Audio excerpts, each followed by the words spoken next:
Assalamualaikum warahmatullahi wabarakatuh. Perkenalkan, nama saya M. Faiz Ridho, NIM 21010200084. Saya dari kelas akuntansi A2. Baiklah, di sini saya akan menjawab dari pertanyaan-pertanyaan dari soal UAS yang diberikan oleh Dr. Ronald Aprianto, SE, MSI. Baik, untuk selanjutnya.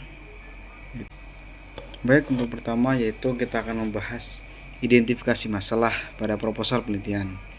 Nah, untuk identifikasi masalah dalam proposal penelitian, langkah pertama yaitu membaca dengan cermat tujuan penelitian, latar belakang, dan rumusan masalah yang ada.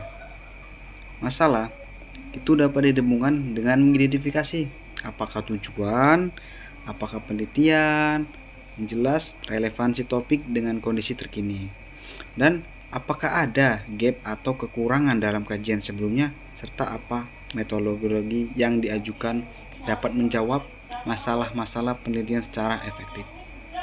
Baik, untuk bahas yang kedua yaitu 3 kriteria keputusan untuk menentukan solusi terbaik. Yang pertama itu efektivitas. Solusi harus mampu menyelesaikan masalah penelitian dengan baik dan memberikan hasil yang diinginkan. Nah, yang B yaitu feasibilitas. Solusi yang diajukan harus dapat diterapkan secara praktis dengan sumber daya yang tersedia, baik dari waktu, baik dari biaya maupun tenaga. Yang C yaitu relevansi, yaitu solusi harus relevan dengan konteks penelitian, sesuai dengan latar belakang masalah dan tujuan penelitian yang ingin kita capai. Nah, yang ketiga yaitu pengalokasian bobot pada kriteria yang telah ditentukan. Nah, pengalokasian bobot pada kriteria yang dilakukan berdasarkan prioritas, kebutuhan, dan tingkat kepentingan dari setiap kriteria tersebut. Misalnya, gini, jika tujuan utama penelitian adalah mendapatkan hasil yang akurat, maka bobot untuk efektivitas bisa lebih tinggi. Sedangkan jika penelitian dilakukan dalam kondisi dengan keterbatasan sumber daya, feasibilitas mungkin diberikan bobot yang lebih besar.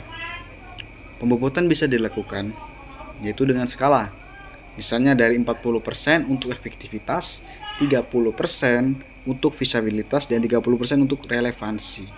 Baik, yang keempat yaitu alternatif solusi yang dapat diusulkan, yaitu metode penelitian kualitatif.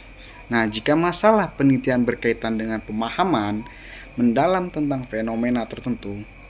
Nah, yang B itu metode penelitian kualitatif. Nah, yaitu jika penelitian membutuhkan data yang dapat dihitung dan dianalisa secara statistik. C yaitu pendekatan mix and atau menggabungkan kedua metode di atas untuk mendapatkan perspektif yang lebih lengkap dan komprehensif terhadap masalah yang telah diteliti. Baik, untuk yang kelima itu menganalisis alternatif solusi. Untuk menganalisis alternatif solusi, metode yang relevan adalah analisis SWOT atau Strengths, Weakness, Opportunity is the Threats untuk masing-masing alternatif. Selain itu, bisa digunakan untuk matriks keputusan yang mempertimbangkan kriteria yang telah ditetapkan dengan memberikan skor masing-masing alternatif berdasarkan kriteria yang ada. Nah, yaitu yang keenam, soal keenam yaitu menentukan alternatif yang terbaik berdasarkan analisis.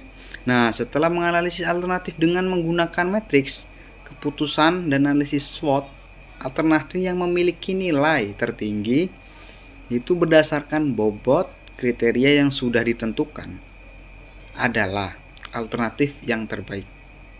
Nah, hal ini juga bisa dikombinasikan dengan analisis resiko untuk memastikan bahwa alternatif yang dipilih memiliki potensi untuk diterapkan dengan efektif. Soal ketujuh yaitu rencana penerapan alternatif yang telah dipilih. Nah, rencana penerapan alternatif yang dipilih melibatkan langkah-langkah praktis seperti merancang kerangka waktu penelitian, menentukan sumber daya yang diperlukan, dan merinci metode penelitian dan serta mengatur logistik. Nah, semua aspek tersebut harus diatur sedemikian rupa agar penerapan solusi bisa berjalan dengan efektif dan efisien. Nah, yang ke-8 yaitu soal 8 langkah-langkah atau evaluasi efektivitas dalam keputusan.